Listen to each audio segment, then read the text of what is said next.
This bonus episode of Makeshift Stories was performed by Mitchell Tew in front of a live audience at the Calgary Expo Comics and Entertainment Con on April 21st, 2022. The story being read originally appeared in our feed on April 17th, 2020 as episode 184, Diary of an Unintentionally Extraordinary Life. Please note, this episode was a live performance, so the audio quality is limited. We hope you enjoy this bonus performance. Thank you very much for coming, guys, seriously. We do have a second story after the first one if you do want to hear that, or we can chat, or whatever you like, but we'll figure that out. This story is called Diary of an Unintentional Extraordinary Life. This being my first post on my new blog and all, I wanted to talk about my origin. Isn't that how superhero stories are supposed to start? Or, at some point, get around to explaining? Well, I'm going to get it out of the way first thing, right up front. I want to be honest and set the right tone. I promise not to exaggerate or embellish. So, in that spirit, I must admit my story is not gripping or magical. It is, however, rather humbling and embarrassing. I didn't fall to earth in a fiery ball cast out in desperation from a doomed planet. Nor, as a youth, was I bitten by a radioactive spider. If only.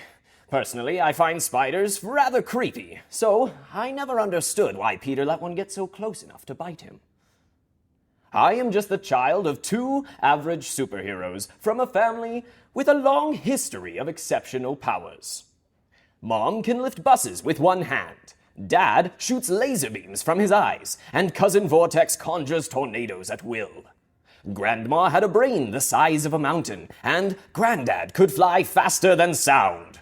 So, obviously, with a pedigree like that, I must have inherited something awesome, right? Well, it might, at first blush, sound amazing. Unlike most superheroes, my special power only manifests under very specific and definitely very embarrassing circumstances.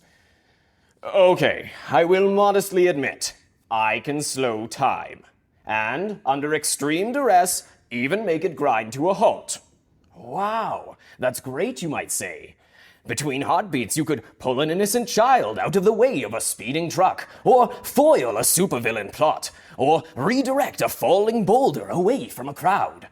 All of which, by the way, I have been trained to do, and one of those I have sort of accomplished in the wild.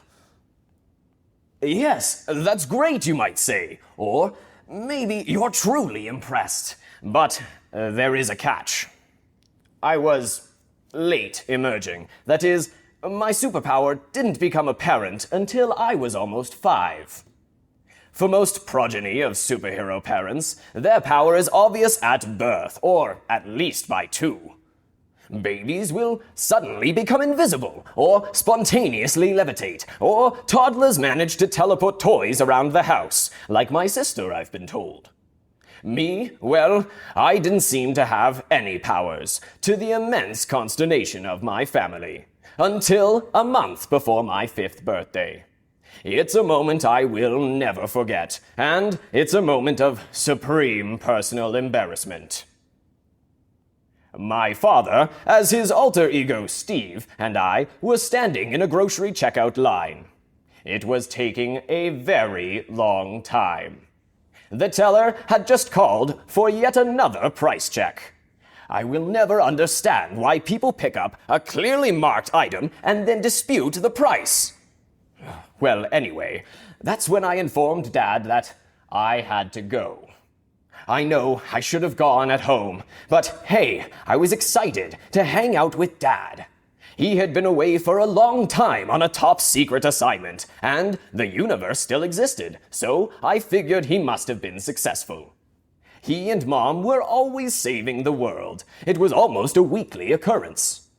Back then, both Mom and Dad had full-time jobs at Heroes Inc., which included medical benefits and even a pension plan. I'm truly jealous of those good old days when a person with superpowers, once trained and licensed, could expect steady employment for life. But I digress. More on the reality of the current work environment later. As I was saying, yes, I should have gone at home, but I hadn't. I am both anxious and stubborn. Have I mentioned that already? "Dad, I've got to go! Now!" I cried. I will never forget the exasperated look on his face. His eyes briefly glowed the way they do just before he shoots laser beams out of them. "Really? Now? You'll just have to wait." There was only one person in front of us, but behind us, the line went all the way back to the far end of the breakfast cereal aisle. For some mysterious reason, all the other tellers appeared to be on break. "I really got to go," I remember insisting, crossing my legs. At this point, Dad had gone pale, but I could tell he had already decided to heroically forge ahead. A superhero never turns back, especially when it means giving up your spot in a very long checkout queue. Dad claims it's a regulation in some obscure addendum of the superhero manual. Hurry up, he grumbled, loud enough for the teller to hear, who, in a not-so-subtle form of protest, slowed down. Honestly, it looked like the man was moving through honey as I felt the first warm trickle start down my right leg. I closed my eyes and tried harder than I had ever before in my life to prevent the inevitable. Then, unexpectedly, time came to a complete stop. Except for my dad and me. Realizing I had finally manifested a superpower, Dad laughed, picked me up, carefully avoiding my dripping right leg, then dashed with me to the washroom. We were able to get back before the effect wore off, sponge up the yellow puddle with paper towels, which we tried to discreetly stuff into an empty slot on the magazine rack, then feign innocence when time returned to its normal flow. "You've done it! You've done it!" Dad exclaimed in his baritone super voice, which echoed through the store. The teller and everyone else in line were staring at us in shock.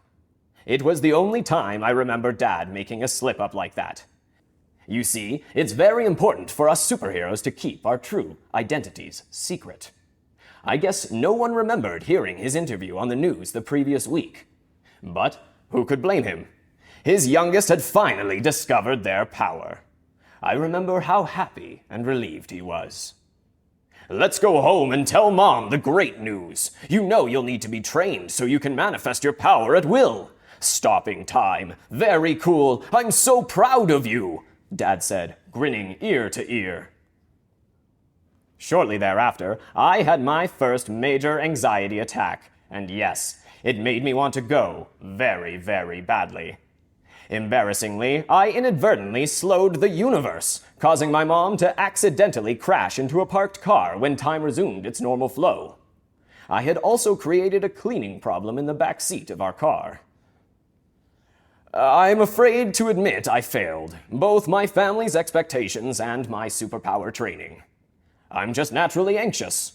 I worry about whether the toilet will overflow when I flush, or what will happen if I dress for a warm day and the weather forecast is wrong. Superheroes are not supposed to be, well, certainly not consumed with anxiety about everything and anything.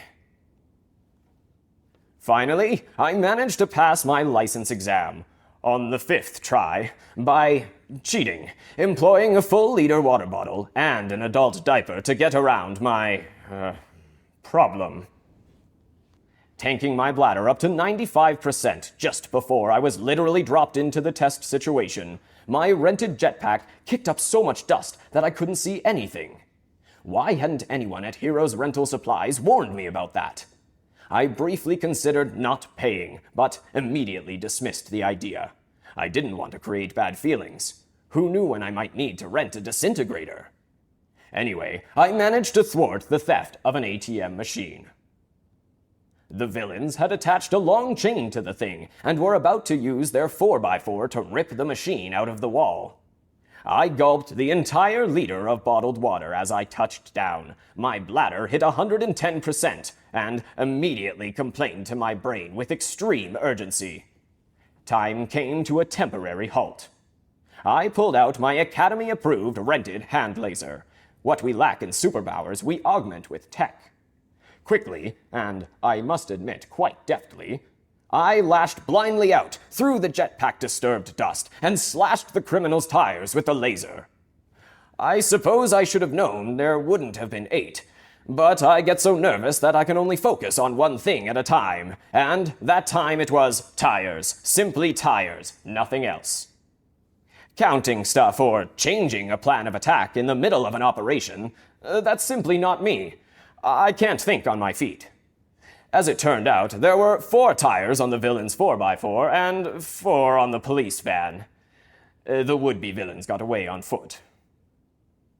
By the way, I don't do manual things like running.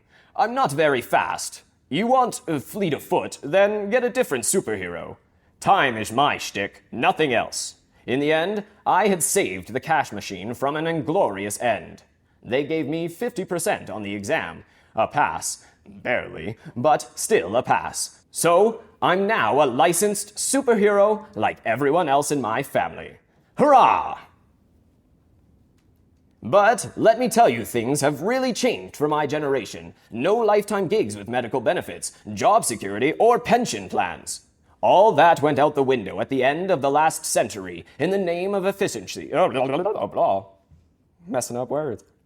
All that went out the window at the end of the last century in the name of efficiency. Sometimes words will mess you up, people. All that went out the window at the end of the last century in the name of efficiency and cost-cutting. Us licensed superheroes are now part of the modern gig economy, self-employed, reaping the benefits of being your own boss and covering the cost of your own collateral damage insurance. Collateral damage insurance, a license requirement. Oh man, it's pricey and goes up every time a bystander files a claim against you. I'm sure glad I'm not super strong like Mom. She could never afford a policy with the number of buses, trucks, and cars she must have heaved at supervillains back in the day. And Dad? His laser vision was so strong, in a fight, he'd end up boring holes through buildings blocks away. As a hobby, Dad now works part-time for a startup tunnel boring company, and Mom crushes grapes for the vineyard they had managed to buy. It's a good thing they retired when Heroes Inc. was bought out and closed by the high-tech group behind the Heroes on the Way app. The app uses independent contractors like me. Hero on the Way, as their tagline claims, connect those in need to... Well, do I really need to say the rest of it? It's so cliché. After qualifying, which basically involves uploading a picture of your superpower license, nice and easy, right? You download the phone app, then wait, and wait, and wait. Hopefully you get the picture. When a request comes in from a potential client in your area, you participate in an instant, real-time auction for the work. The client chooses based on costs and desired superpower, presses accept, and the payment, minus 70%, is automatically deposited in your account. All very slick, and tips are also collected through the app at the end of a job, so I'm told. I've yet to get one. Cost, rather than superpower, tends to be the deciding factor in my geographic region, so the fact that I accrue minimal collateral damage helps me keep my fees low.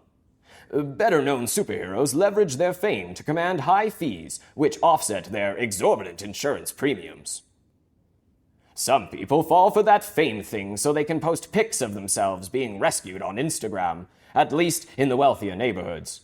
Around here, most folks don't have the money for a star, so there is plenty of work, especially since Heroes on the Way has started buying up municipal police forces and shutting them down, replacing them with their law enforcement on-demand user pay model. So there is growing demand. Now, every superhero needs a name, an identity, or a brand, and it's been tough to come up with something original. The obvious and the best ones are all taken. Kronos is a great name, but already used by a time-traveling superhero. The Master of Time is a series of books. That didn't leave many options, and add to that the need for a domain name and a unique Twitter handle, and, well, I came up with Dr. Slow-Mo. Okay, before you trash the name, let me explain. The honorific Doctor has a long pedigree, admittedly more on the supervillain side of things. Dr. Strangelove, Dr. Doom, Dr. Destiny, etc. The exception is Doctor Who, of course. But, darn it, it's time to rehabilitate the honorific for the side of good, which I firmly believe it was originally intended to be. The honorific should conjure a positive image, not some evil mad scientist bent on destroying the world. So, I'm using Doctor. It's the old DR, changed sides for good. Now, don't run out and try to register the domain. I've already done that. I am Dr. Slow-Mo, spelt SLOW-MO.com, working one small gig at a time to save the world, with the best rates on Hero on the way. About a week ago, I won my first bid, something trifling, but we all have to start someplace, right?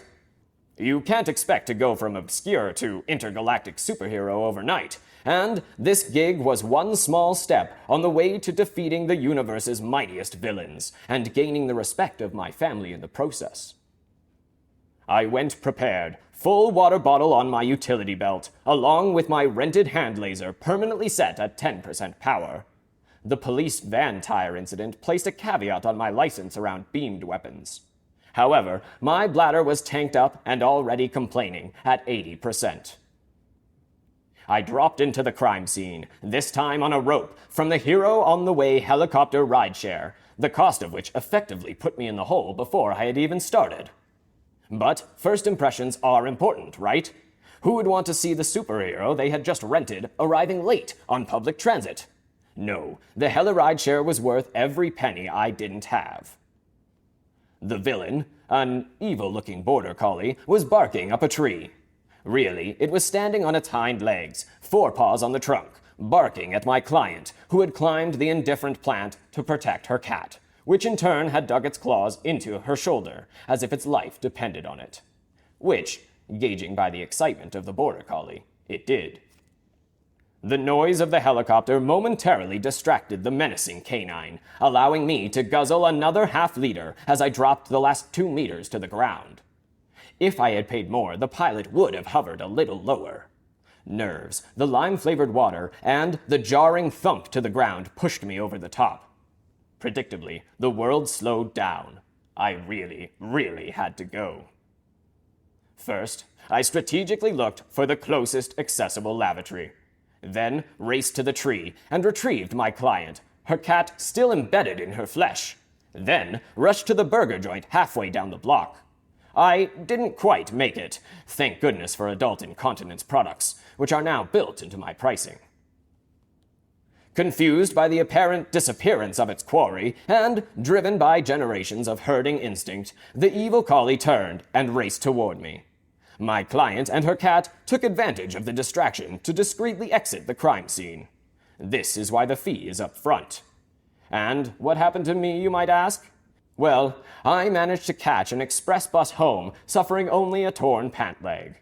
I've got that collie's number and expect to be compensated. Sorry, my cell is beeping. Time to bid on saving the world, I hope. Until my next post, then. Oh, and please give me a good review on Yelp.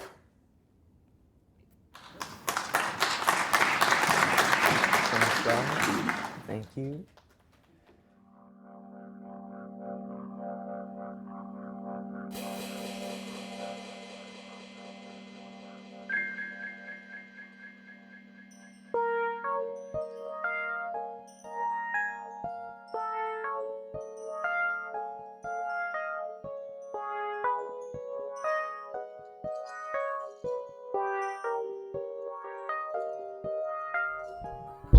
You have been listening to a live performance of Makeshift Stories at the Calgary Expo Comics and Entertainment Con, recorded on April 21st, 2022. Makeshift Stories is a proud member of the Alberta Podcast Network, locally grown, community supported. To get other great APN podcasts, head over to albertapodcastnetwork.com, where you'll find Crow Reads. Rayanne Haynes delves into the nitty-gritty details of being an intersectional woman working in writing/publishing in Canada. This episode of Makeshift Stories is brought to you by the Alberta Podcast Network. APN connects Alberta podcast listeners to businesses and organizations in Alberta and around the world. Podcasters in our network are smart, creative, and engaging, providing an excellent way to reach local listeners and those around the world who enjoy our shows. Send us an email at hello@albertapodcastnetwork.com and we'll help you meet your goals. This episode of Makeshift Stories is also brought to you by the Northwest Fest International Documentary Festival, running in cinema from May 6th to the 14th and online from May 5th to the 15th. NWF is thrilled to finally be able to bring the festival back to Metro Cinema this year, with an outstanding lineup of some of the year's best docs and a few fun surprises. This year's festival is a hybrid affair, with over 20 films screening at Metro Cinema, including the acclaimed Nick Cave music doc, This Much I Know to Be True, along with dozens of feature and short films screening online. Award-winning filmmaker Alexandre O. Felipe will also be in town to present his filmmaking masterclass. This event will be open to the public and is an absolute must for anyone who's ever dreamed of making their own film.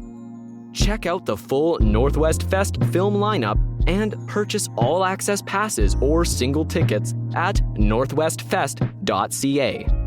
Makeshift Stories is released around the beginning and middle of the month. This month's story was written by Alan V. Hare and read by Mitchell Tew. Opening and closing themes were composed and recorded by Matthew Erdman. Audio mastering by David Hume. If you'd like to connect with us, please send an email to makeshiftstories@gmail.com or visit our website at makeshiftstories.com. Links to both are in the show notes. You can help us out by getting your friends to subscribe or follow wherever they listen to audio. Makeshift Stories is released under a Creative Commons non-commercial attribution no derivative license, which means you are free to share our stories. Just remember to credit us and don't alter anything.